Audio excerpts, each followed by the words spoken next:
Bonjour. L'Église en marche. Le mouvement L'Église en marche a pour but de mettre à la disposition de cette génération du matériel, des informations, des idées prophétiques, ainsi que des moyens économiques et financiers pour l'aider à bien entrer dans la moisson à venir et à mieux préparer une épouse pour la venue du Seigneur Jésus-Christ. À cet effet, l'Église en marche met à votre disposition une série d'enseignements contextuels sur le thème « L'Église des temps de la fin ». Le Seigneur Jésus-Christ s'était attardé avant sa montée au ciel à donner les signes qui vont précéder sa venue, sa seconde venue. Et il déclare comme dernier signe, c'est que la bonne nouvelle du royaume sera prêchée à toute la création. Alors viendra la fin. Ainsi donc, nous voulons participer à affermir les frères, participer à équiper les frères pour les temps comme ceux-ci, pour la mission qui vous attend dans l'œuvre du royaume. Amen. Vous savez, bien-aimés, quand on regarde les choses, nous constatons que le monde entier penche sur une balance. Et il y a un côté de la balance qui est en train de prendre le dessus. Ce côté qui prend le dessus, c'est la vie du royaume de Dieu.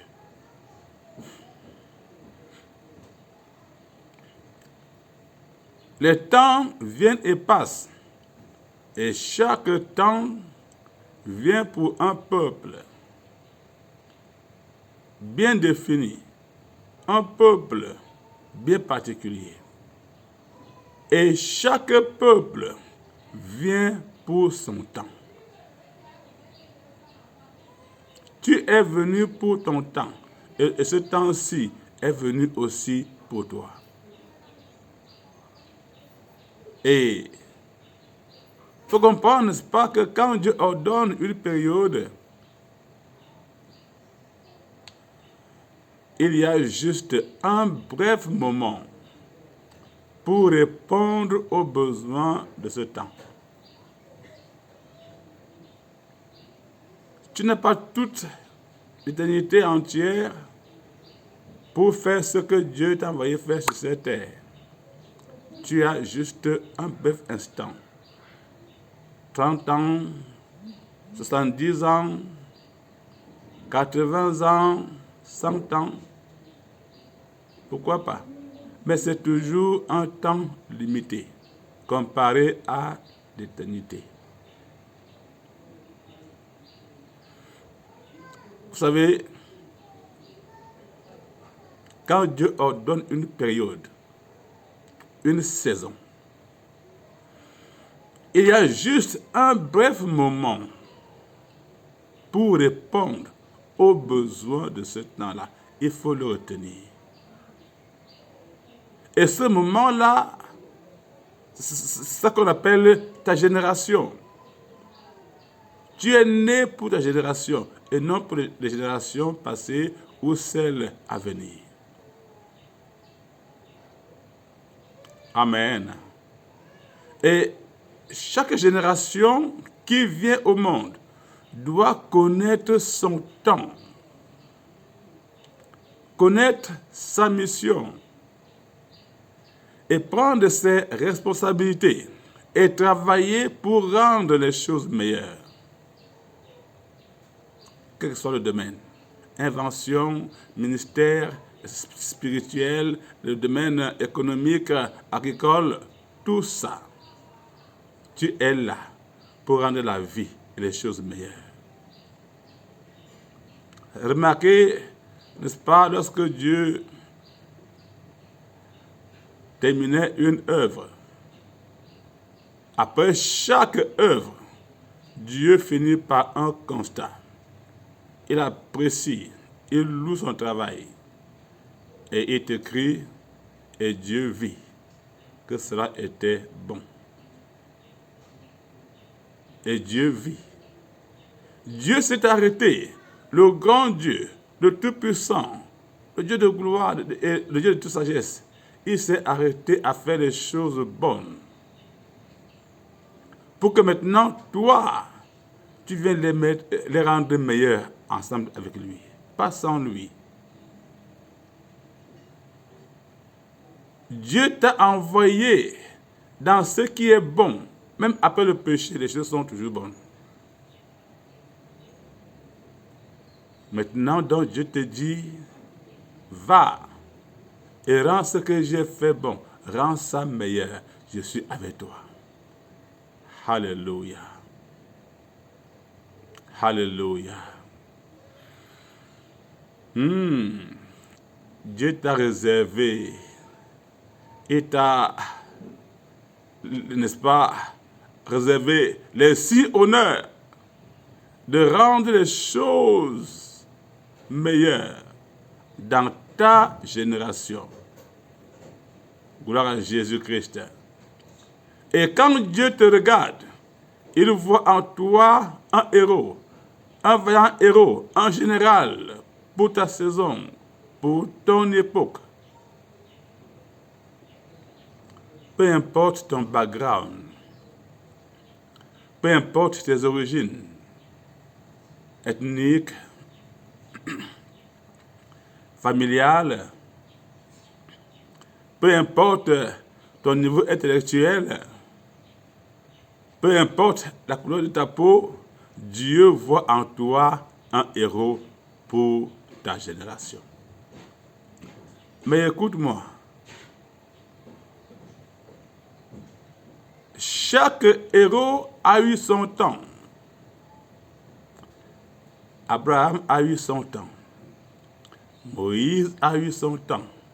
Un grand héros qui a fendu la mer. Marché au désert avec le peuple de Dieu. Invoquer Dieu, Dieu envoie la manne. Frapper le rocher et il en sort de l'eau. Il a reçu la loi, le commandement est donné au peuple. Et il est parti. Josué est venu après, ainsi de suite. David, Élie, Élisée, les rois Salomon. Chaque héros a eu son temps. Passer son temps, c'est l'histoire. C'est l'histoire. C'est l'histoire. Il n'y a pas de héros de profil. Il n'y a pas de héros, n'est-ce pas, qui dure toujours. Donc, mon frère, ma soeur, connais ta saison et ce que Dieu attend de toi pour cette génération-ci, pour cette saison-ci. Alléluia.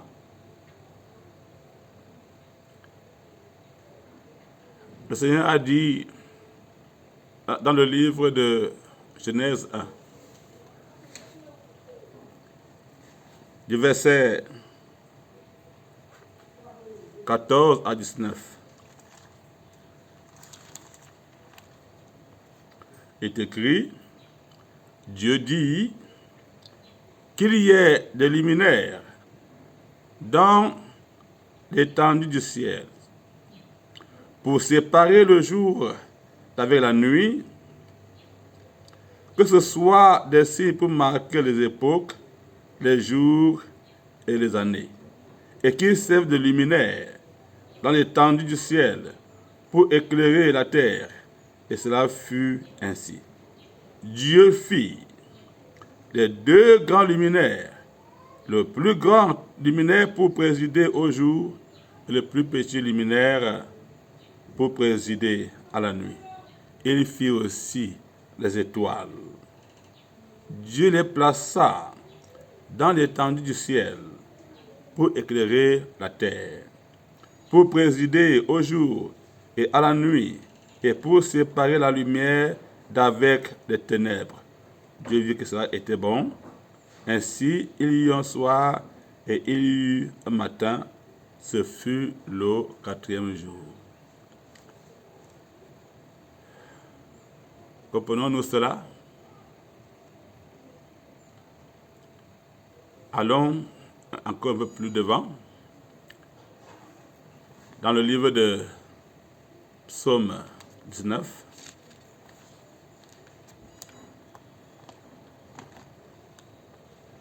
Psaume 19, du verset 2 à 6. Je vais lire pour nous. Ok. Il est écrit: les cieux racontent la gloire de Dieu, et l'étendue manifeste l'œuvre de ses mains. Le jour en instruit un autre, la nuit en donne connaissance à une autre nuit. Ce n'est pas un langage, ce ne sont pas des paroles dont le son ne soit point entendu. 2 points. Leur retentissement parcourt toute la terre. Leurs accents vont aux extrémités du monde, où il a dressé une tente pour le soleil. Et le soleil,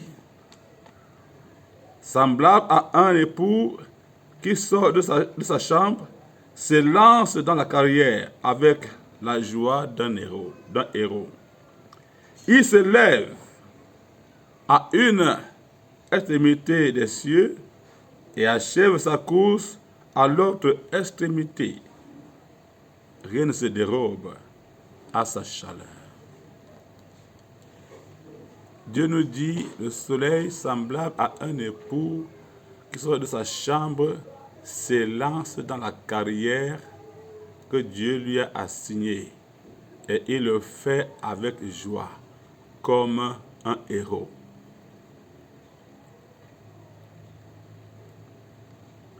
Quand le matin arrive, soudain, n'est-ce pas, les ténèbres disparaissent et la lumière commence à monter. Et le soleil va apparaître. Et on commence à se préparer, s'apprêter à aller au travail. Et la vie revient. Le soleil fait son parcours. Il arrive au firmament. Après, il se couche. Dieu nous dit ici que le soleil, n'est-ce pas, ce soleil, pendant qu'il fait cela, il est pleinement dans sa carrière. Laquelle carrière? C'est que le soleil, bien-aimé, il a son chronomètre en main. Il compte les jours chronos. Il compte les semaines. Il compte les mois. Il compte les années. Il compte les décennies. Il compte les siècles. Il compte les millénaires fidèlement. Et il rend compte à Dieu. Il fait son rapport chaque jour. Maintenant donc, si Dieu nous dit ici qu'il nous parle non seulement par la Bible non seulement par le Saint-Esprit, non seulement par les prophètes, mais aussi par les astres. Combien d'enfants de Dieu comprennent-ils le langage du soleil quand il paraît, ou quand il y a par exemple une éclipse, ou bien quand, n'est-ce pas, le soleil est d'un rouge sombre, ou quand, n'est-ce pas, la lune est comme ceci, ou bien quand il y a peut-être, n'est-ce pas, une auréole autour de la lune ou autour du soleil. Combien d'enfants de Dieu comprennent? Je ne parle pas ici d'astrologie, ni d'horoscope, non. Ça, c'est du diable. Ça te distrait, ça s'enlève ton attention du Créateur pour n'est-ce pas, l'orienter vers une créature sans volonté. Une créature sans pouvoir de changement. Le soleil, la lune et les étoiles ont été placés là-haut pour marquer les époques, les saisons, les temps. Et l'Église devrait comprendre ces choses. Parce que elle est bien instruite par la Bible et par le Saint-Esprit. Mais le constat, n'est-ce pas, que nous pouvons faire, c'est que l'Église d'aujourd'hui, en ce temps, n'est-ce pas, de la fin, l'Église, n'est-ce pas, ressemble un peu à ce moment où le Messie est né.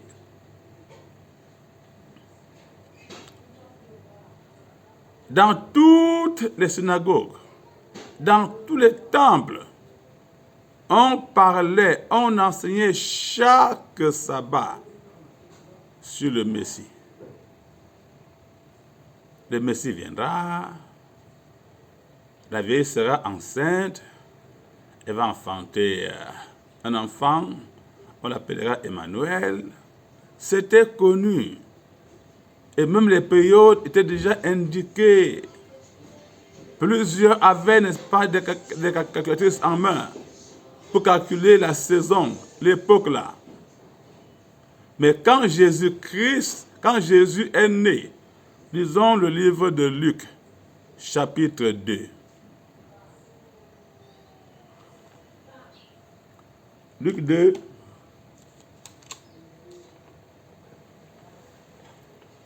du verset 21 à 32. Il est écrit, écoutez, le 8e jour auquel l'enfant devait être circoncis étant arrivé, on lui donna le nom de Jésus, nom qu'avait indiqué l'ange avant qu'il fût conçu dans le sein de sa mère. Et quand le jour de leur purification fut accompli, selon la loi de Moïse, Joseph et Marie le portaient à Jérusalem pour le présenter au Seigneur, suivant ce qui est écrit dans la loi du Seigneur. 2 points. Tout mâle premier-né sera consacré au Seigneur. Verset 24. Et pour offrir en sacrifice 2 tourterelles et 2 jeunes pigeons, comme cela est prescrit dans la loi du Seigneur. Vous comprenez ici? Maintenant, la suite va beaucoup nous intéresser. Il est écrit, verset 25, « Et voici, il y avait à Jérusalem un homme appelé Siméon. Cet homme était juste et pieux. Il attendait la consolation d'Israël, et l'Esprit Saint était sur lui. » Alléluia. Il avait été divinement averti par le Saint-Esprit qu'il ne mourrait point avant d'avoir vu le Christ du Seigneur. L'Esprit Saint est sur toi. Il veut te parler, il faut écouter. Il a des informations à te donner pour ta saison, mon frère. Il est écrit, il vint au temple poussés par l'Esprit. Et comme les parents apportaient le petit enfant Jésus pour accomplir à son égard ce qu'ordonnait la loi, il le reçut dans ses mains, bénit Dieu et dit, « Maintenant, Seigneur, tu laisses ton serviteur s'en aller en paix, selon ta parole, car mes yeux ont vu ton salut. » Ah, my goodness. Car mes yeux ont vu ton salut, salut que tu as préparé devant tous les peuples, lumière pour éclairer les nations et gloire d'Israël, ton peuple. Comprenez-vous cela? Simeon n'était pas un prêtre. Il n'était pas, n'est-ce pas, du sacerdoce. C'était un homme qui attendait. Est-ce que tu sais que tu ne peux voir que ce que tu cherches? Les parents de Jésus amènent l'enfant au temple. Et lorsque, n'est-ce pas, les sacrificateurs, les prêtres, les scribes en service l'ont reçu, ils n'ont vu en Jésus qu'un petit bébé. Et leur regard était tout intéressé sur la qualité d'offrande, de sacrifice que les parents ont apporté. C'est ça qui se passe aujourd'hui. Pendant que Dieu déclare que les temps sont déjà à sa fin, plusieurs n'ont Dieu que sur des sacrifices, des offrandes, la prospérité, le mariage, les voyages, la promotion. Entre-temps, il n'y a que Simeon. Il écrit, quand Simeon a arrêté l'enfant en main, il dit quoi? Il dit, mes yeux ont vu ton salut. Simeon, ses yeux ont vu le salut, pendant que les sacrificateurs, les prêtres, leurs yeux ont vu les sacrifices. Le type d'offrande qu'on apporte, le type de sacrifice qu'on a apporté. Non, c'est pour la bénédiction, c'est vrai. Mais écoutez, tu es né dans une génération et connais ce que Dieu a préparé pour cette génération. C'est une génération où personne qui croit en Jésus-Christ ne va vivre dans la pauvreté. Je vous l'ai dit hier, quand nous crions, Père, que ton règne vienne, Dieu dit, j'arrive. Et dans le règne de Dieu, dans son royaume, il n'y a pas de pauvres. Je voulais, n'est-ce pas, annoncer qu'une puissante onction de prospérité arrive à l'église. Plus besoin de chercher l'argent. Ça va venir. L'argent est pour toi, mon frère. L'or est pour toi. Tu as été créé non pour les choses, mais pour Dieu. Et les choses ont été créées pour toi. En cette saison-ci, Dieu va révéler les mystères, les choses cachées, les choses profondes à ceux qui attendent l'âge du royaume.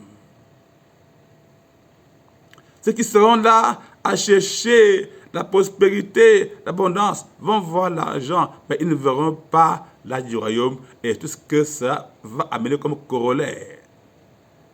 La gloire de cet âge, la puissance de cet âge. Nous devons seulement goûter à ça, alors que ceux qui attendent cet âge vont vivre cette gloire au nom de Jésus-Christ. Tu crois, tu dis Amen. N'est-ce pas ici, il écrit un peu plus loin, au verset 36, il y avait aussi une prophétesse, Anne, fille de Phanuel, de la tribu d'Azer. Elle était fort avancée en âge et elle avait vécu 7 ans avec son mari depuis sa virginité. Restée veuve et âgée de 84 ans, elle ne quittait pas le temple et elle servait Dieu nuit et jour dans le jeûne et dans la prière.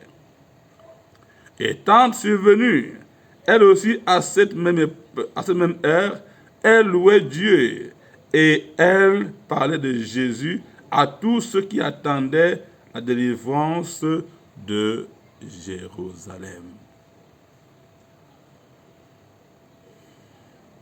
Dans toute la ville de Jérusalem, seulement 2 personnes ont reconnu le Messie. Le Seigneur déclare, mon royaume ne vient pas de manière à frapper la vue. C'est ceux qui l'attendent qui vont le voir. Et il est arrivé déjà. Nous parlerons de ça à l'un de nos prochains messages. Pour comprendre que l'Église a encore un léger retard par rapport au chronomètre de Dieu concernant les temps et les saisons.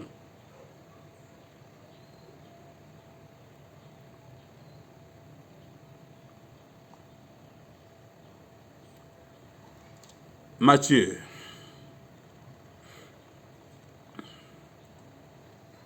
Vous savez, bien aimé, ces choses, il faudrait qu'on en parle davantage. Matthieu 2.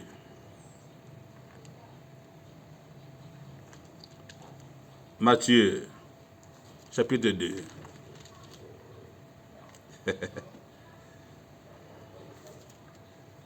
OK.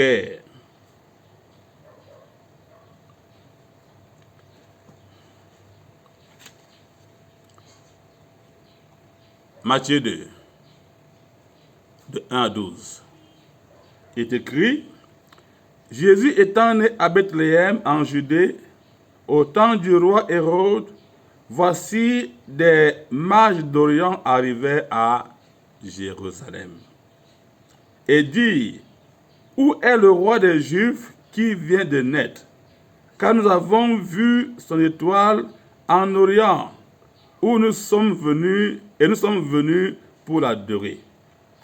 Le roi Hérode, ayant appris cela, fut troublé, et tout Jérusalem avec lui.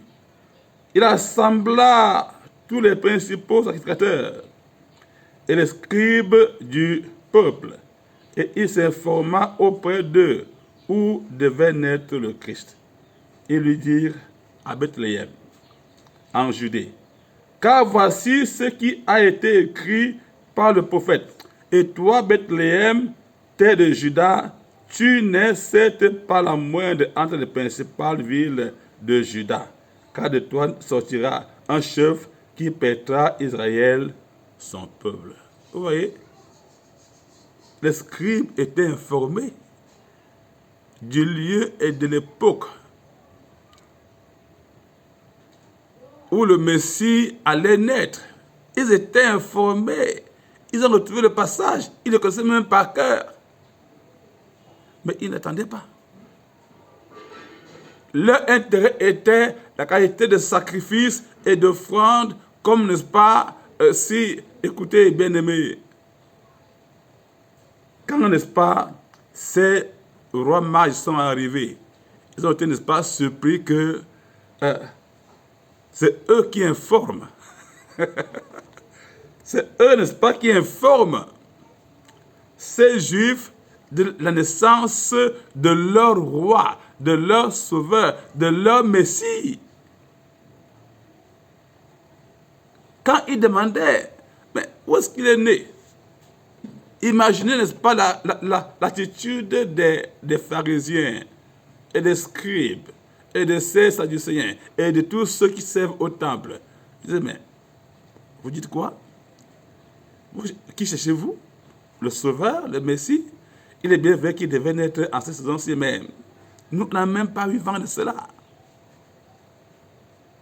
L'Église d'aujourd'hui semble être comme ça. Ce sont les autres qui scrutent les choses pour comprendre et connaître les saisons de l'avènement de Christ.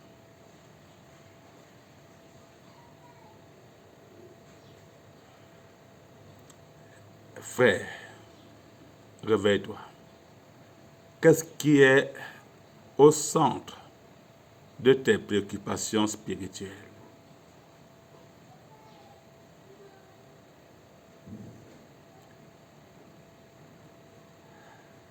La prophétesse Anne et le prophète Siméon attendaient.